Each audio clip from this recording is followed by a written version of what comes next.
Imagine having an opportunity right in front of you and not realizing how valuable it could become. Because sometimes the biggest opportunities don't look extraordinary. They look small, uncertain, or simply too expensive. And sometimes, by the time you realize what you missed, it's already too late.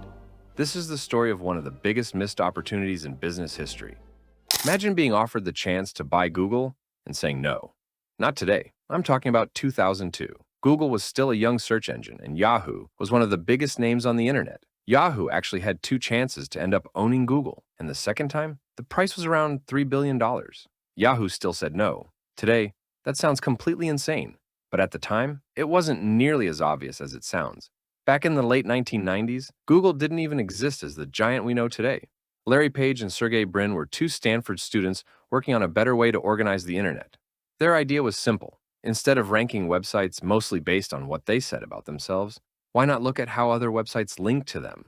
The more important the websites linking to a page were, the more important that page probably was.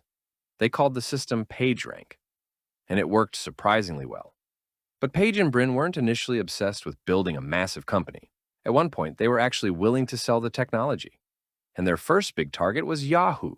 In 1998, they reportedly approached Yahoo with an offer to sell their search technology for around $1 million. Yahoo wasn't interested. Think about that for a second. Yahoo could have gotten Google for roughly the price of a nice house. Instead, Google kept going. Then something changed. Google's search engine started getting attention. People liked it because it was fast, simple, and, most importantly, it actually found what they were looking for. Yahoo even used Google to power its own search results for a period. So, Yahoo knew Google existed. They knew it was good. They just didn't seem to believe it was worth becoming the center of their business. Then came 2002, and this time, Yahoo came to Google. Yahoo's CEO, Terry Semel, reportedly offered around $3 billion to buy the company. Now remember, Google wasn't worth hundreds of billions. It wasn't publicly traded yet. There was no Gmail, no Android, no YouTube, no Google Maps. It was basically a really good search engine. So Yahoo's offer of $3 billion already sounded enormous. But Google had a number in mind, $5 billion.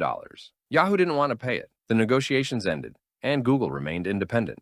But here's where the story gets interesting. It's easy to look back and say, how could Yahoo possibly refuse?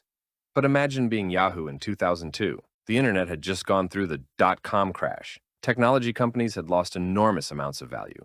Investors were nervous, and Yahoo already had a huge audience.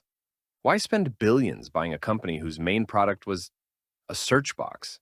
Yahoo's executives didn't see search as the entire future. They saw Yahoo as a huge internet portal. Email, news, finance, sports, entertainment. Search was just one piece of the puzzle. Google saw something different. Search wasn't just a feature. Search was the gateway to the internet. And whoever controlled that gateway could control an enormous advertising business. That distinction would become incredibly important. Google kept growing. In 2004, Google went public, and suddenly, the market could put a price on the company. The valuation at its IPO was around $27 billion. Remember, Yahoo had just a couple of years earlier been negotiating around a $3 billion purchase. Now Google was worth roughly 9 times that, and it didn't stop there. Google transformed search into one of the most powerful advertising businesses in the world. Meanwhile, Yahoo was trying to catch up. But by then, Google had momentum.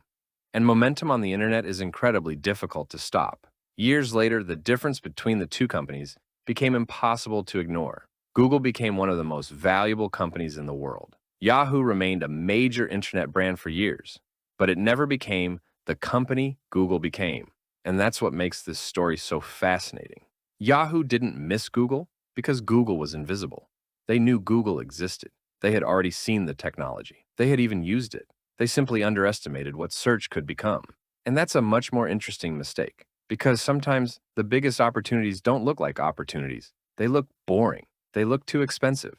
They look too small. Or they simply don't fit the way you currently think the world works. In 1998, Google was a tiny search project worth around $1 million. In 2002, Yahoo had a chance to buy it for around $3 billion. Yahoo wanted a lower price. Google wanted $5. Neither side knew exactly what was coming. And that's the part we tend to forget when looking at history. Nobody gets to make decisions with future information. Yahoo didn't know Google would become Google. Just like the person who spent 10,000 Bitcoin on pizza didn't know Bitcoin would explode. Just like Michael Burry didn't know exactly when the housing market would collapse. At the time, these decisions simply looked different. And maybe that's the real lesson.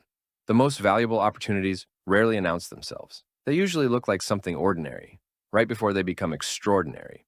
And Yahoo had already seen Google twice. They just didn't realize what they were looking at. Sometimes the biggest financial mistake isn't buying the wrong thing. It's looking at the right thing and deciding it's not worth it.